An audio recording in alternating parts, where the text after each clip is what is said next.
Kalau Bosman Mardigu jadi presiden, maka dalam 100 hari kerja pertamanya apa yang akan dilakukan? Dalam ilmu MMT, Modern Monetary Theory, maka ada yang namanya TINA, There is no alternative. Apa arti TINA sederhananya? Pemerintah akan membuat peraturan sehingga orang tidak punya pilihan kecuali mengikuti apa yang pemerintah arahkan. Misalnya, ada 5.500 triliun uang nasabah di bank di Indonesia. Katakan 50%-nya adalah uang yang didepositokan oleh nasabahnya. Uang itu memperoleh bunga deposito sekitar 5% setahun. Jadi, kalau ada seseorang punya uang 100 miliar rupiah pada depositonya, maka dia akan memperoleh bunga sekitar 5 miliar setahun. Lumayan, duduk-duduk nggak ngapa-ngapain menikmati hidup. Kalau punya 1 triliun bahkan, dapat 50 miliar per tahunnya, bunganya didapat olehnya. Maka dalam MMT, buat peraturan yang namanya TINA, yaitu tidak ada pilihan lain seperti bunga deposito sekarang 0%. Kalau bunga deposito 0%, maka deposan kepalanya pecah semuanya. Yang tadinya duduk-duduk enak dapat 5 miliar setahun, tahu-tahu dapatnya 0. Maka uang tersebut bakal ditariknya keluar. Maka pilihannya, kalau dia kirim ke luar negeri tanpa underlying transaction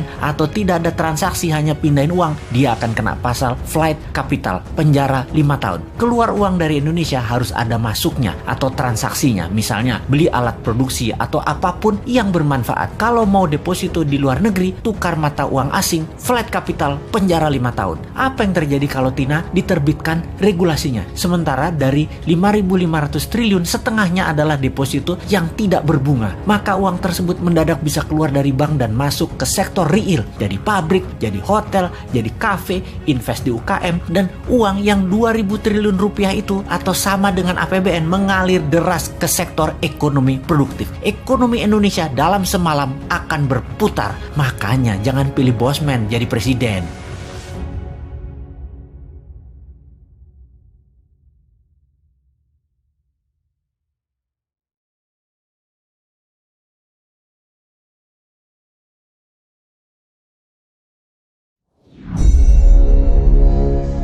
Saat ini, strategi berekonominya adalah membatasi gerak peredaran uang. Tidak heran, karena itu memang strateginya old mind. Fakta saat ini uang beredar hanya 48% dari GDP nasional. Kemudian, pertumbuhan pinjaman perbankan hampir tidak tumbuh. Padahal, salah satu indikasi untuk tumbuh ekonomi sebuah negara adalah pertumbuhan pinjaman perbankan di sektor industri di atas 10% per tahunnya dibanding tahun yang lalu. Strategi TINA adalah membanjiri pasar dengan uang segar baru, yaitu uang di bank deposito nasabah digelontorkan keluar ke sektor real. Itu strategi pertama yang sudah kita jelaskan. Ada strategi berikutnya untuk membanjiri uang ke Indonesia, yaitu dalam 100 hari pertama Newman menjabat presiden adalah memanggil para naga-naga yang telah lama berbisnis di Indonesia. Minimum 9 naga hadir di istana. Di istana dipasang kamera dari seluruh media elektronik termasuk live YouTube dan media sosial lainnya. Ketika mereka hadir dalam meja pertemuan, maka siaran langsung dimulai. Presiden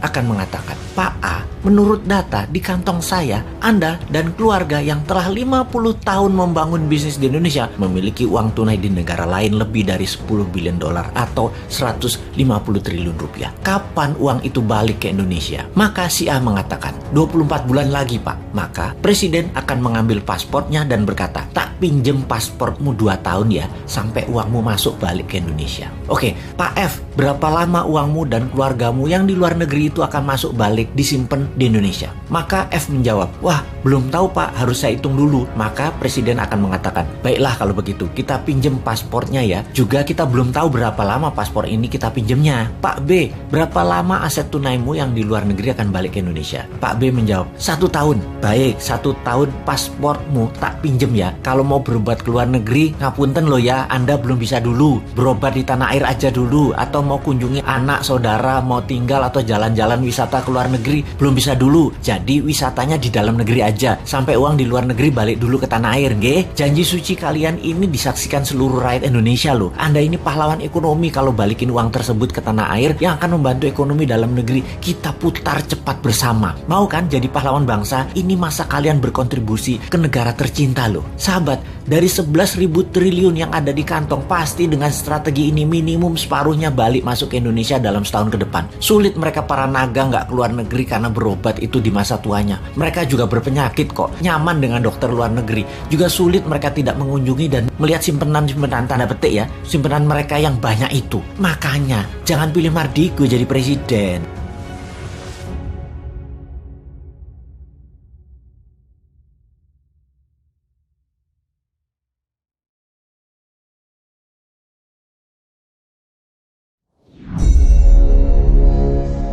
Syarat utama menjadi negara superpower selain kekuatan pemimpin dan timnya yang kelas dunia, maka kekuatan ekonomi negara harus menjadikan Indonesia negara yang sangat kaya. Bukan hanya tumbuh 7% setahun, itu dagang doang bisa. Harus lebih dari itu, harus menjadi sangat kaya. Negara kaya bisa didapat kalau strategi ekonomi bernegaranya menjalankan prinsip kaya, yaitu untung sebesar-besarnya dengan modal sekecil-kecilnya yang mengerjakannya mudah, bisnisnya unik, dicapai dalam waktu cepat, dan membuat tembok agar kompetitor tidak bisa masuk. Itu pasti kaya aja kalau menjalankan hal seperti itu. Jadi Indonesia harus memiliki produk unggulan yang memiliki competitive advantage atau absolute advantage seperti prinsip kaya cepat tadi. Maka tidak lain tidak bukan adalah Indonesia harus masuk ke food industry. Bukan hanya menanam padi, menanam jagung, wortel atau duren, namun masuk juga hingga industri olahan makanan jadi makanan ready to eat seperti snack dan seluruh makanan kemasan dan olahan namun higienis dan sehat. Kemudian membangun industri berbasis bahan baku alam mineral seperti mineral besi atau ferro sampai ke industri kapal laut, mobil, gedung, jalanan, jembatan sampai yang terkecil paku, jarum dan lain sebagainya. Ada ratusan industri hulu mineral, midstream sampai hilir yang akan tumbuh. Kunci bahan baku dan industri turunan utama seperti smelter dan refinery atau pemurnian metal semua harus di Indonesia. Termasuk Indonesia menguasai bursa tanah jarang atau rare earth dan bursa precious metal. Setelah pondasinya terbentuk, maka dalam detail prakteknya pakai dua strategi ekonomi yang terbukti bisa menumbuhkan ekonomi dengan cepat. Pertama,